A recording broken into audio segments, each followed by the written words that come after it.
it's interesting, the data that shows that the proportion of people that from certainly independent schools who have aspirations to go to higher education is different from those in the state schools. And one of the biggest challenges there is that, I suppose, if you feel that the issues around finance and the costs of going away are a challenge, you might become risk averse and say, well, unless there's a real benefit. I mean, is that in your mind? Obviously the fees going up I think that's going to be a problem for a lot of people. It may stop a lot of people from wanting to go.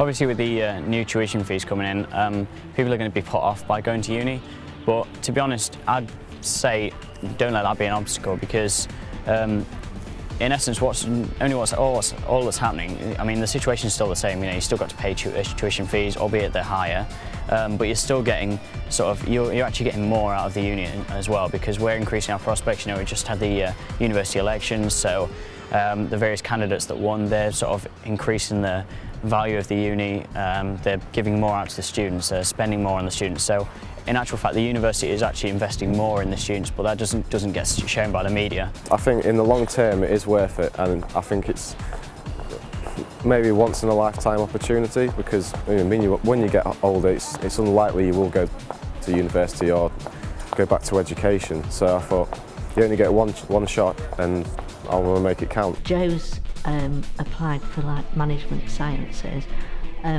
but I think because of the fees, he's also looking at other routes in. He's applied for accountancy with a local firm, and there are sponsored degrees out there for people who are worried about it, and a lot of the universities offer good bursary support for families who are on low incomes. So there is help out there. Well, we get a student loan, and it comes into our bank accounts every 3 months. I put that away and I save it in case I need books and things like that. Obviously I spend some of it, because everyone spends some of it. And then I don't obviously have accommodation fees or anything like that, because I'm living at home, so I spend it on books and things like that I need. If you save a little bit each month, and then it's not so bad. I know one of the universities where Joe applied, they were offering a £2,000 bursary if he met his offer, which is really good. That wasn't, and that wasn't dependent on household income or anything. So there are some really good offers, but you've got to research. When I first started my degree, I didn't quite understand what was available to me, and the university people, the finance officers and stuff, sat down and we worked it out. And there's a lot of grants and stuff available that people aren't always aware of, so it's always best to kind of see what support is available and make the best use of it. I also worked for Pleasure Island, the theme park. Initially started there part-time. An opportunity came available there to be a supervisor on the catering side, and as part of my degree being business management, I thought this is an opportunity. Things were going so well with the way that we were running that myself and another guy who was also a supervisor, we were made joint managers. It added to my CV and enhanced my degree as to what I was aiming to do, but also gave me a part-time job over the summer just to kind of have some money to spend and enjoy the summer. People look at too much at the beginning, sort of what you're paying for and not what you're getting out of it. You don't just get a good education and good career prospects, but also you get experience of a social life, and you learn so much more about yourself as well, and develop yourself more than you ever could anywhere else. Just working, getting a job and living at home with your parents or whatever, you don't learn much by that. Living here, doing your own washing, relying on yourself to get food, making friends, it forces you to make that change and to be social and to do what you want, really. It's the first time you can actually go out and decide, I want to learn Chinese, so I'm going to learn it, or French, or even just learn how to play polo. It's anything. You can do what you want, and it's free. It is an investment. It is something that you're going to be working for possibly 40 years of your life. It's a 40-year investment to have a degree if it can give you that job and give you that edge, rather than looking back. There's people like myself and there's older people on the course that just would love to say that we did it when we were 18, 19, so that we've got it out the way and did all the studying in one long hit, you know, rather than going back. But at the same time, we've also seen now that the benefits of, you know, making that, even though, you know, we may not work as long, we see the benefits and the investment in actually being a degree holder now. So, you know, definitely looking forward to graduation day, to all stand there and, you know, have that scroll, and, you know, that's something I can push forward for. Those universities are part of that have £9,000 fees.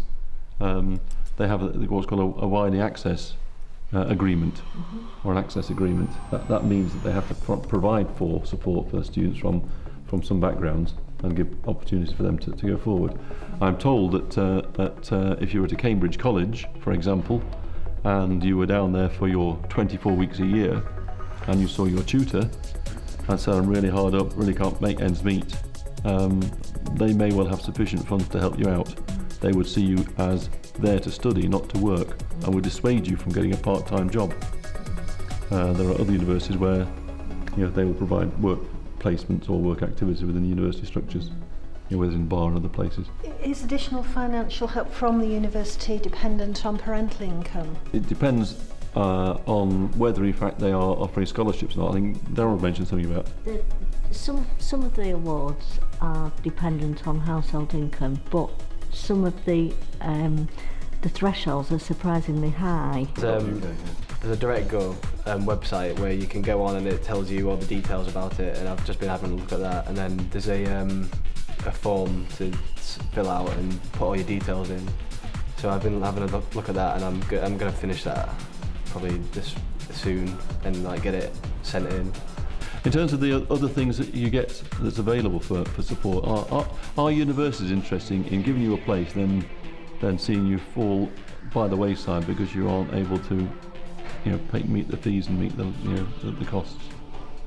No, I think they've got their own support systems, and there'll be funds available that you'd have to go and ask about once you were there. But if you were in financial difficulties, you may get some support. There'll certainly be advice at any university if you're experiencing difficulties. Like the fees and like the country and that haven't really put me off going to university at all. I still want to go, and as long as I can, it's manageable amount to pay back and I won't be in like serious debt, I still do want to go, and it hasn't really changed my views on university at all. Yeah, it's the same for me really. I'm looking forward to going, and obviously I've got to think about like the student loans and the money and stuff like that, but it's not like put me off going at all. A good friend of mine from South America, whose parents provided for their education, and they said, we'll spend all our money on your education because you can't take it away from you. We can give you new clothes, we can give you new other things, but we can't. You know, they will wear out.